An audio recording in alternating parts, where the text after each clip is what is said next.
അപ്പോൾ രാവിലെ 6 മണിയായപ്പോൾ ഞാൻ വീട്ടിൽ നിന്ന് ഇറങ്ങി നേരെ CNG അടിക്കാൻ പോയി. കാരണം CNG കുറവായിരുന്നു. 130 രൂപ റേഞ്ചിലാണ് എനിക്കിന്ന് രാവിലെ CNG അടിക്കാൻ പറ്റിയത്.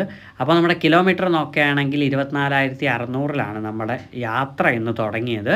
സോ 24,600. പിന്നെ ഇന്ന് രാവിലെ മുതൽ ഭയങ്കര ബ്ലോക്കും പിന്നെ നല്ല വെയിലും ഉണ്ടായിരുന്നു. ഇതിപ്പോൾ രാവിലെ അതായത് രാവിലെ 7 മണി അതായത് 6:50 6:30 മുതലേ ഇങ്ങനെ ഇത്രയും വെയിലുണ്ടായിരുന്നു. ഞാൻ ഇത്രയും വെയിൽ ഇതിൻ്റെ ഇടയ്ക്ക് ഇതേപോലെ 6:30ക്ക് ഞാൻ അധികം നോട്ട് ചെയ്തിട്ടില്ല. പക്ഷേ ഇന്ന് എനിക്ക് വളരെ അതൊരു വല്ലാത്തൊരു ഇതായിരുന്നു. കാരണം ഇത്രയും വെയിൽ അതിന് മുമ്പ് കുറച്ച് മഴ ഉണ്ടായിരുന്നു. സോ ആ ഒരു മഴയ്ക്ക് ശേഷം ഇത്രയും വെയിൽ ഞാൻ ഷോക്കായി പോയി. കാരണം രാവിലെ 6 മണിയൊക്കെ ഞാൻ പ്രതീക്ഷിച്ചത് കുറച്ച് തണുപ്പെങ്കിലും ഉണ്ടായിരിക്കും. പക്ഷേ എവിടെ ആരോട് പറയാൻ നല്ല വെയിലുണ്ടായിരുന്നു. അത് കഴിഞ്ഞ് കുറച്ചുകൂടെ കഴിഞ്ഞപ്പോൾ എനിക്ക് ഫസ്റ്റ് ഓർഡർ കിട്ടി. സോ രാവിലെ റെയിൻ സർജ് ഉണ്ടായിരുന്നു 25 രൂപ.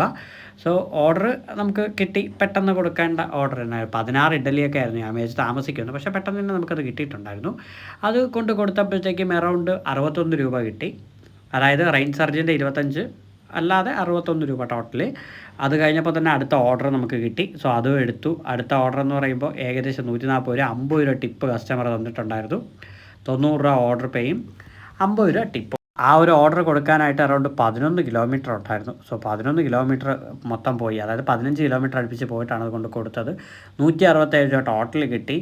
അപ്പോഴത്തേക്കും എനിക്ക് ടോട്ടലി ഞാൻ ടയേർഡായെന്ന് പറഞ്ഞത് ഒരു ഉച്ച സമയമാണ് ഞാൻ പറഞ്ഞത്, 11 മണി.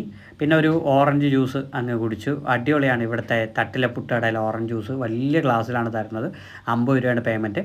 സോ അതിന് ശേഷം അടുത്തൊരു ഓർഡർ കിട്ടി. എൻ്റെ പൊന്നു 15 കിലോമീറ്റർ അങ്ങ് നല്ല ലെങ്ത്താണ് ഈ ഒരു ദൂരം പോയി വന്നത്. സോ മൊത്തം 17 കിലോമീറ്റർ പോയിട്ട് അവർ തന്നത് 136 രൂപയാണ്. സോ ഇത് പേയ്മെൻറ്റ് വളരെ കുറവായിരുന്നു ഈ ഒരു ഓർഡറിന്. സോ പേയ്മെൻറ്റ് പിന്നെ പറഞ്ഞിട്ട് കാര്യമില്ല, നമുക്ക് ഓടിയല്ലേ പറ്റുള്ളൂ. അതിന് ശേഷം ഇനി അടുത്ത സോണിലേക്ക് കയറണമെങ്കിൽ തന്നെ 10 കിലോമീറ്റർ മിനിമം വരണം. പക്ഷേ ഞാൻ അടുത്ത സോൺ എടുത്ത് സ്റ്റാർട്ട് ചെയ്തു, അങ്ങോട്ട് പോയി. സോ നമ്മുടെ പേയ്മെൻറ്റ് ഇപ്പോൾ ടോട്ടൽ 766 ആയിട്ടുണ്ട്. 10 ഓർഡർ ടോട്ടലി ഞാൻ എടുത്തിട്ടുണ്ട്, 10 ട്രിപ്പ്. സോ ഇതിപ്പോൾ സമയം 12:46 ഈ ഒരു ടൈം എന്ന് പറയുന്നത്. അതിനുശേഷം നമ്മൾ ഏകദേശം സിറ്റിയിലോട്ട് വരണ വഴിക്ക് പേരൂർക്കട പോയിട്ട് CNG അടിക്കണമായിരുന്നു. കാരണം വണ്ടിയിൽ CNG കുറവായിരുന്നു. പിന്നെ എൻ്റെ വണ്ടിയിൽ ചെറിയൊരു കംപ്ലയിൻ്റ് ഉണ്ട്. അതാണ് ഈ ഡിസ്പ്ലേ ഇങ്ങനെ നിൽക്കുന്നത്. പകൽ ബ്രൈറ്റ്നസ് ഒന്നുമില്ല. സർവീസ് സെൻ്ററൊക്കെ ദുരന്തമായതുകൊണ്ട് അവന്മാർ 3-4 തവണ കയറി ഇറങ്ങിയിട്ടും ഈ സെയിം കാര്യം തന്നെ നന്നാക്കി തന്നിട്ടില്ല. പിന്നെ CNGക്ക് വലിയ തിരക്കൊന്നും ഇല്ലാത്തതുകൊണ്ട് ആ ക്യൂവിൽ പോയി നിന്ന് CNG അടിച്ചു. ഏകദേശം 106 രൂപയുടെ CNGയും കൂടെ ഫില്ല് ചെയ്യേണ്ടി വന്നു. അതിനുശേഷം 3 മണിയൊക്കെ ആയപ്പോൾ ഞാൻ ഓഫ് അടിച്ചു. എൻ്റെ 2:50 3 മണിയാണ് എൻ്റെ ടൈം. സോ മൊത്തം 17 ഓർഡേഴ്സ് ഞാൻ എടുത്തിട്ടുണ്ട്. 825 രൂപ ഓർഡർ പേയും 275 രൂപ എനിക്ക് അവരുടെ ഇൻസെൻറ്റീവ് അൺലോക്ക് ആക്കിയിട്ടുണ്ട്. അപ്പോൾ ടോട്ടൽ പേയ്മെൻറ്റ് 1100 രൂപ ഉച്ചയായപ്പോൾ തന്നെ കിട്ടിയിട്ടുണ്ട് 17 ഓർഡറിൽ.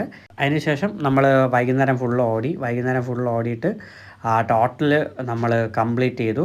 അതായത് 2000 രൂപ പേയ്മെൻറ്റ് ടോട്ടലി ഏൺ ചെയ്തിട്ടുണ്ട്. 25 ഓർഡർ എടുത്തു. 2041 രൂപ നമ്മൾ ടോട്ടലി ഏൺ ചെയ്തു. അതുമാത്രമല്ലാതെ എനിക്ക് ടിപ്പ് മാത്രമായിട്ട് കസ്റ്റമർ ടിപ്പ് തന്നത് മാത്രമായിട്ട് 180 രൂപ ആപ്പിൽ കിട്ടി. പോരാഞ്ഞിട്ട് കയ്യിൽ ഏകദേശം ഒരു 200 രൂപയോളം കയ്യിലും കിട്ടി.